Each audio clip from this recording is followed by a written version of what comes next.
Olá, gente.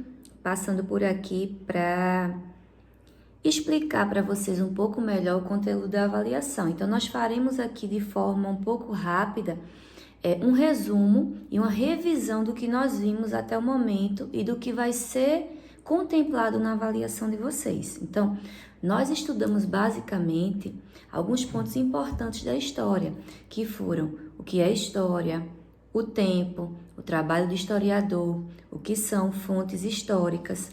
Então, nós temos que ver o seguinte, que história é uma ciência, então, sendo uma ciência, ela tem método para ser estudado, ela não é feita de qualquer forma. Então, ela é a ciência que estuda os seres humanos ao longo do tempo. Então, ela é uma área do conhecimento que investiga as vivências humanas ao longo do tempo. Sendo assim, todos nós fazemos a história. Então, a história é feita não apenas pelas grandes guerras, nem pelas pessoas que a gente acha que são importantes, né, para a humanidade. A história é feita por cada um de nós. A história é muito importante para a gente conhecer, né, outros povos, conhecer outras culturas, e daí vem uma outra grande questão, uma outra grande discussão, que é a questão do etnocentrismo. O que é etnocentrismo? Quando a gente estuda a história, bem como quando a gente estuda qualquer outra cultura de outro povo, isso causa um estranhamento na gente.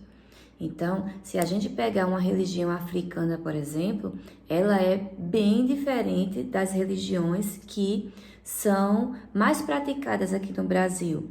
Então, isso nos tende a achar que a nossa é mais importante do que a deles.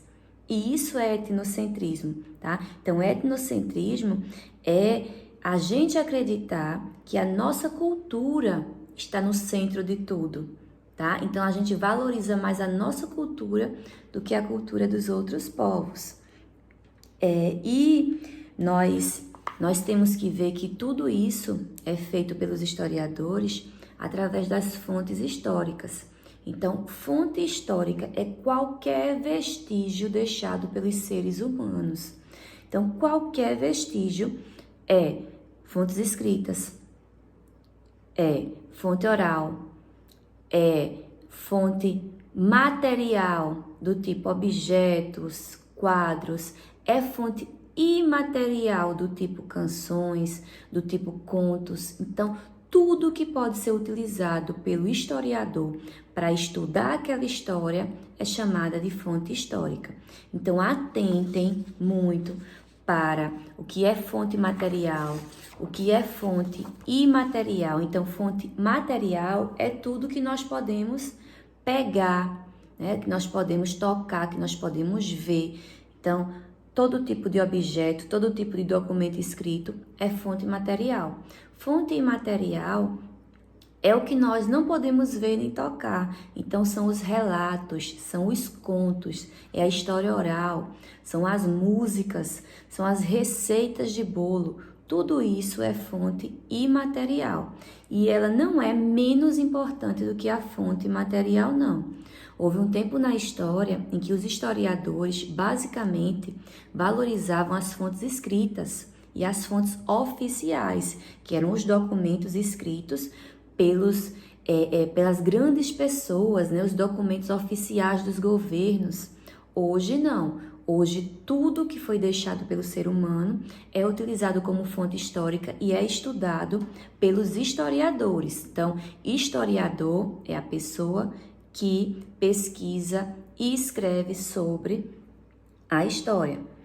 É importante também vocês lembrarem que a história, os historiadores e os pesquisadores em história, eles dividiram a história em alguns grandes períodos para que nós pudéssemos compreender melhor, certo? Então, esses períodos, eles foram a pré-história, que é assim chamada, né, erroneamente, como se não ter escrita fosse algo menos importante, tá certo? Então, ela é chamada de pré-história porque ela foi antes da escrita. Mas é o primeiro período que os historiadores dividiram para que a gente pudesse compreender melhor a história da humanidade. Então, pré-história, idade antiga, idade média, idade moderna e idade contemporânea, que a gente vive a idade contemporânea até hoje. Cada um desses teria um início e um fim, tá? Que nós não vamos ver agora porque não vem ao caso, mas é importante lembrar essa sequência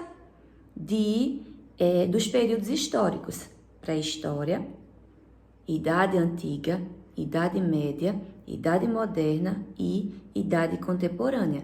Isso vai ajudar muito vocês na avaliação.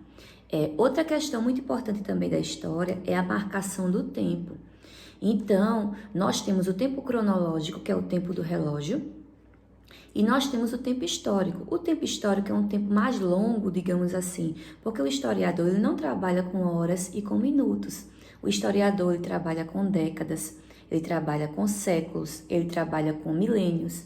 Década é um período de 10 anos, século é um período de 100 anos e milênio é um período de 1000 anos.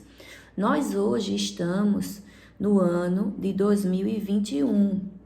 Todas as culturas e todos os países do mundo estão no ano de 2021? Não. Por quê? Porque dependendo da cultura, o calendário é diferente. O nosso calendário é o calendário cristão gregoriano. Isso quer dizer que o ano 1 do início do nosso calendário é o ano do nascimento de Jesus Cristo. Então, esse é o ano 1. Tudo que vem antes do ano 1, que é o nascimento de Cristo, é chamado de antes de Cristo. Tudo que vem depois do nascimento de Cristo é chamado de depois de Cristo. Quando vocês virem nos livros 1000 anos AC, quer dizer que é 1000 anos antes de Cristo ter nascido, porque o nascimento de Jesus Cristo foi um marco muito importante para o catolicismo e para as religiões cristãs. Então, sendo o Brasil, sendo Portugal, que foi quem colonizou o Brasil, e muitos outros lugares cristãos, eles utilizam o nascimento de Cristo como o ano 1 do seu calendário. Por isso, nós estamos no ano de 2021 depois de Cristo. Prestem muita atenção a todas as questões, leiam com muita calma, tá? Não precisa de pressa, vocês terão 24 horas para responder todas as questões. Então, responda com calma. Estude bastante antes da avaliação. Assista esse vídeo várias vezes, se for possível, ok? E leiam bastante, porque realmente história é leitura. Eu espero ter ajudado vocês um pouco, né? Infelizmente, nós não temos como estar presencialmente, mas através desse vídeo a gente colabora um pouco com a compreensão de vocês de todas essas questões, de todo esse conteúdo. Então, tenham uma excelente avaliação, certo? Fiquem com Deus, se cuidem e até as próximas aulas. E esperamos que logo de forma presencial.